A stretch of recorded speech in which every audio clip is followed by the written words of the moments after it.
Hello everybody, let's take a moment to talk about these banner leaks that have come out recently. So, the two images I have up now are the two leaked banners that we have for what we believe is Childe and Zhong Li. Um, these banners are unconfirmed leaks. Most people are believing them at this point, but remember they are unconfirmed, so please take anything that we talk about today with a grain of salt. Additionally, there's been a lot of discussion on which banner is going to come first, because one banner actually has a lower number. And so people are like, why wouldn't 23 come before 24?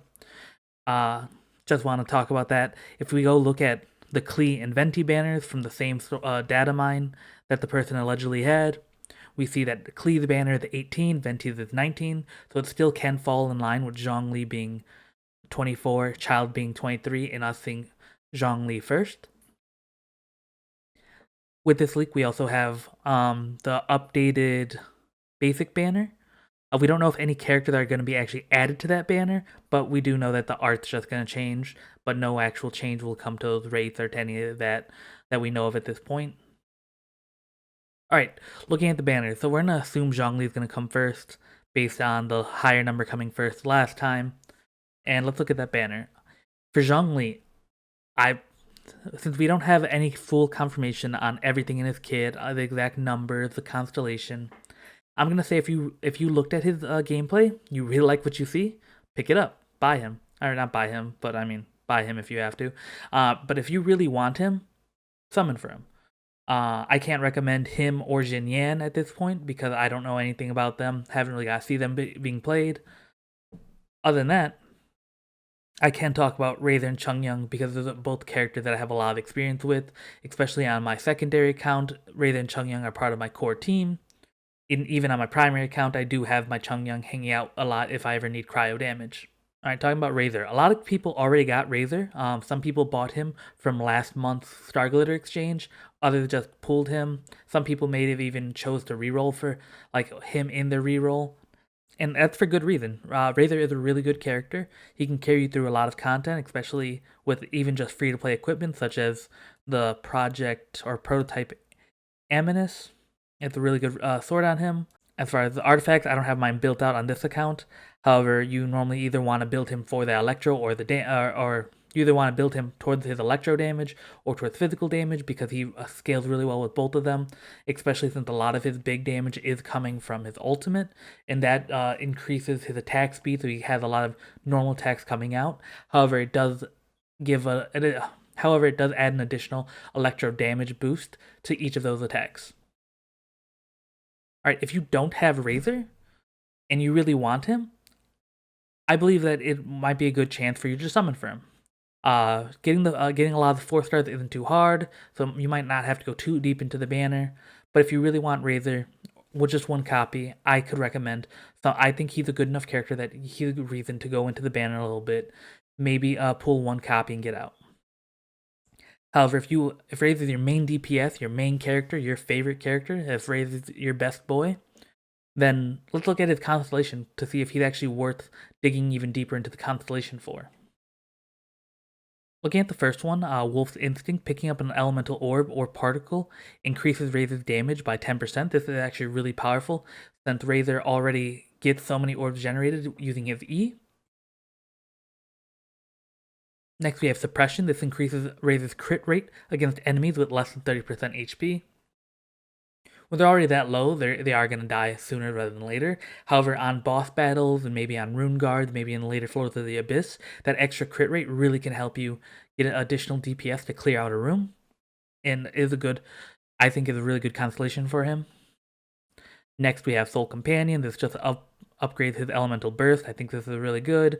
Especially the higher levels you get it, you start to see how expensive and how hard it is to really level up those skills. So to get 3 free levels on top is a really big boost.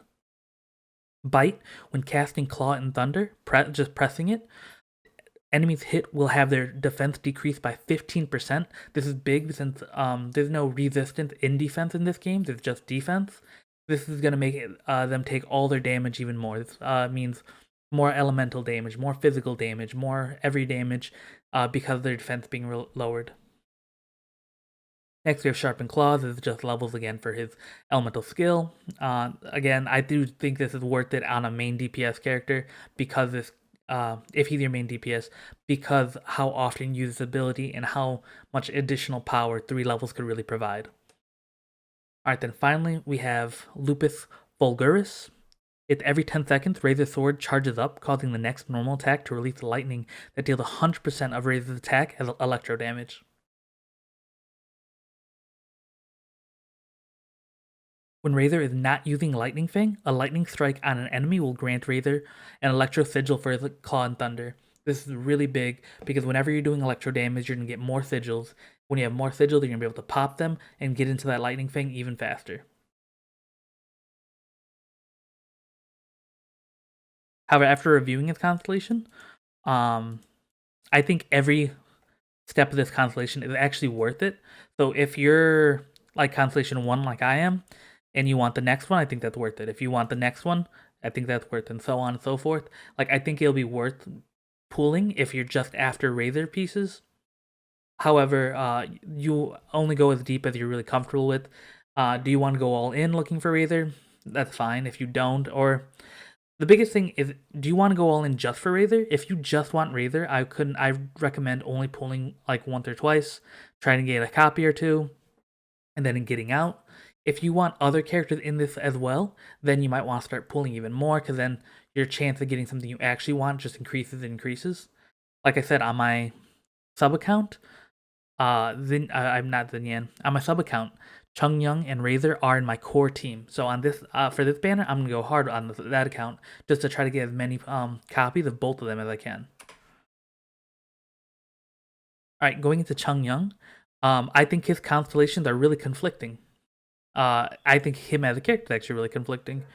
That is mainly because many people look at him and see DPS. However, I think half of his abilities say DPS and half of his abilities really say support. And what I mean by that is, if we go look at his talents that he has, just basically without actually going deeper into him, without having more constellations, his talents are his normal attack, and then his Layered Frost. His Layered Frost allows him to put down a field of cryo that does hurt an enemy when he puts it down. However, it enchants the weapon of whoever's in that circle, if they're a claymore, sword, or polearm user, to deal cryo damage instead of their physical damage. Once they start doing cryo damage, they could allowing them to do cryo damage means that they can also chain off themselves.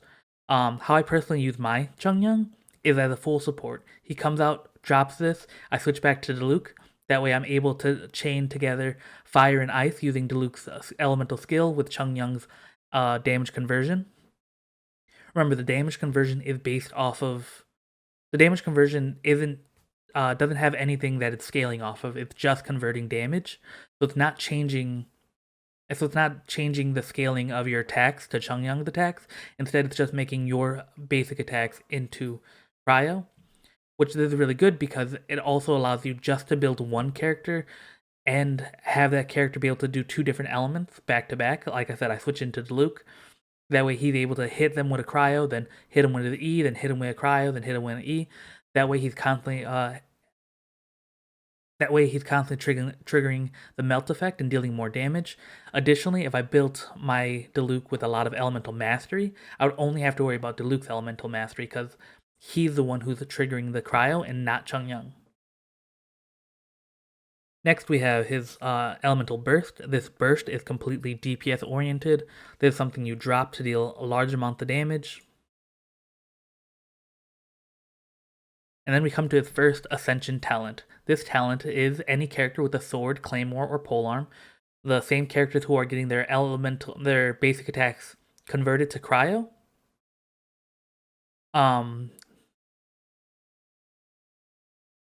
The same characters who are having their damage converted to cryo also now get an attack speed increase by 8%.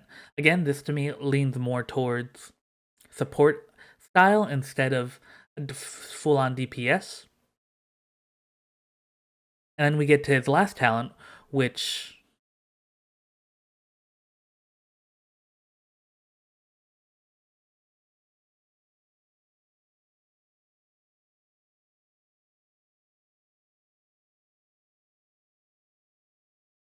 Then we get to his last talent, which summoned an additional blade to deal more damage. So yeah, that still is in the DPS realm. But after it deals that damage, enemies hit by that second blade will have their cryo resistance decreased by 10%. That means whoever is dealing cryo damage in his circle will also be dealing 10% additional damage for 8 seconds whenever they use their normal attacks within his circle.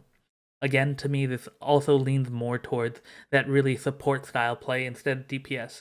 However, he can also be his own support in this way, where instead of him setting up his circle for someone else to take the lead, he can just set it up for himself and take the lead inside the own circle. And maybe if you have like a Faisal, someone who could summon an additional elemental effect onto the field, you could just have him combo with himself and then have someone else support him. All right, if we go into his constellations, I again think these are also a mixed bag of either additional support ability or additional DPS. If we look at his first one, this looks to me a completely additional DPS. His last normal attack now releases 3 ice blades that deal 50% of his attack as cryo damage in all enemy. And his last attack in his normal attack string now releases 3 ice blades, and each blade deals 50% of Chong Li's attack as cryo damage to all enemies in its path. Again, that's much That's much more focused to the DPS side, in my opinion. But then if we look at the next one, Atmospheric Revolution, elemental skills in Birth cast within the frost field created by his Layered Frost have their cooldown time decreased by 15%. All right, when I read that, now I'm like, wait, why would I have Chong Li out? He can't even take advantage of this. That means his second skill is much more support focused in my mind.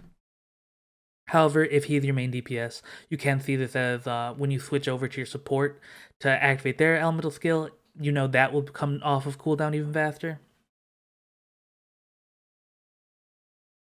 Then we have the skill level up constellation. Not much to say there. Then we have the skill level up constellation, and if you're playing him as support, these don't really matter. If you're playing him as a DPS, this could help a lot.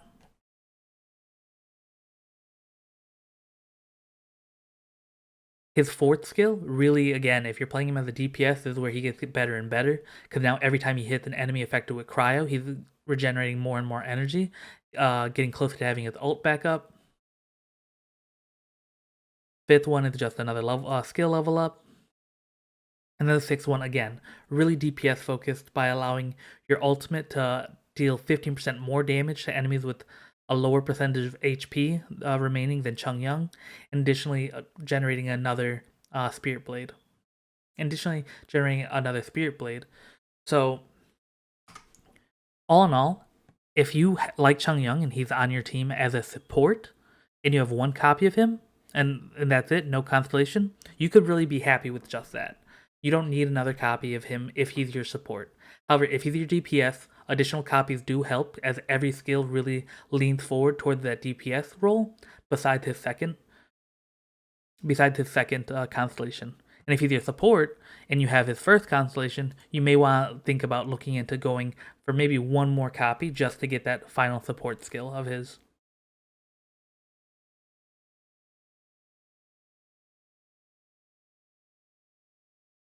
Alright, like I said, I won't really touch much on Xinyan because I don't have her information, and I don't want to talk about her until we have all of her constellations, her skills, everything really confirmed for us.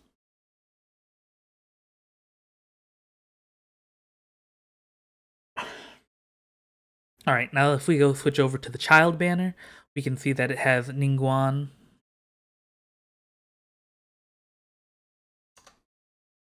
Characters. Yeah. Alright, if we switch over to the Childe banner, we see that there's Ningguang and Beidou. We see that there's Ningguang and Beidou as characters that are available, as 4-stars that are available next to Diona. Again, won't touch much on Diona because she's that 4-star that we don't know enough about for me to really talk about. There are videos of what her abilities do, but there's no real description of how they function. Alright, talking about Ningguang.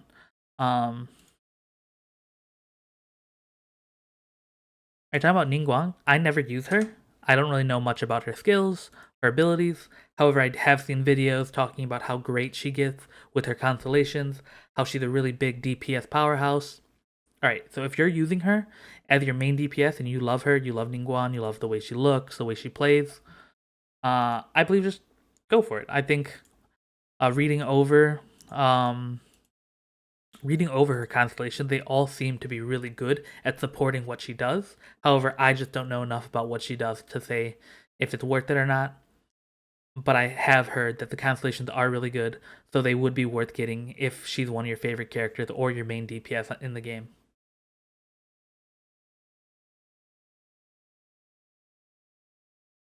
Next, we have Beidou. I know Beidou's a really big fan favorite for a lot of you, and I know Beidou's a really big fan favorite for a lot of you.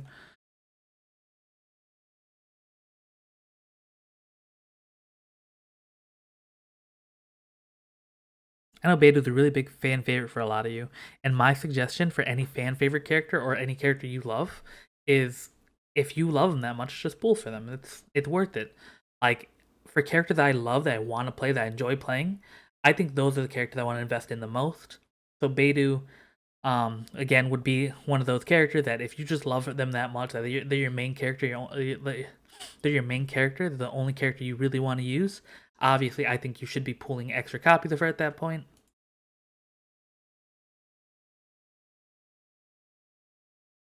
However, if that is not the case, um, however that's not the case, and you don't really care for Ningguang or Beidou, or if you care for one or the other, I would recommend just skipping this banner unless you really want Childe, because again, Childe, Zhong Li, any 5-star that has a rate up, if that's the character you love, if that's the character you want, the rate up is the best chance you're gonna ever have to get them.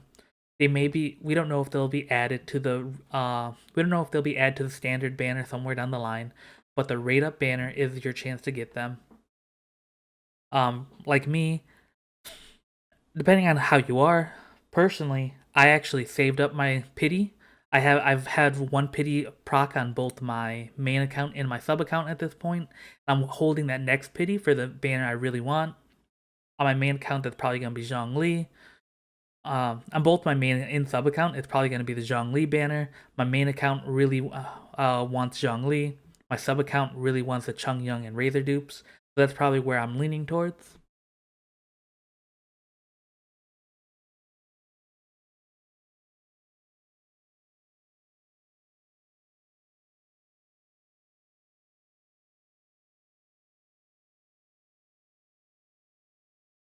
However, again, these banners could be completely fake. We don't actually know. If these are real, there are a couple things we can take from them as information to apply to future banners. First off, if we look at the bottom corner of both Venti and Cleve's banner, we see that they both have a shading of green or red based on your character, the character element. We do see that shading slightly present in the new banners.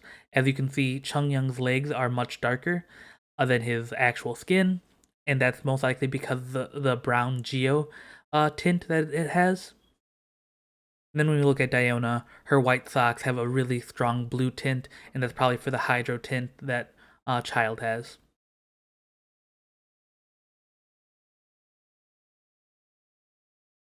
So some of the other information we can take from this is a theory I had looking at the first two banners, and now it just more confirmed it for me. Is that whenever a character is on a banner, they will have two characters from their homeland as rate ups, and then one not from their homeland. Because if we look at Zhong Li, he has Chung Young, Jin Yan, and Razor. Razor's not from his homeland, the other two are from Liwei. On Childe's side, we have Beidou and Ningguang, with Diona not being from Liwei. And then if we go back to look at Klee and Venti's, Venti had Faisal and Barbara from Mondstadt, where Zhang wasn't. And then on Cleves, we had Sucrose and Noel from Mondstadt, where Jingqi was not. So my guess is that's going to be something that they're going to keep doing as we go forward, where two characters are going to be from that same region as the rate up, and then the last character will just be a fill. All right, if you learned any new information, if you liked anything that I said, please like the video, subscribe to my channel, maybe leave a comment down below, and have a good day.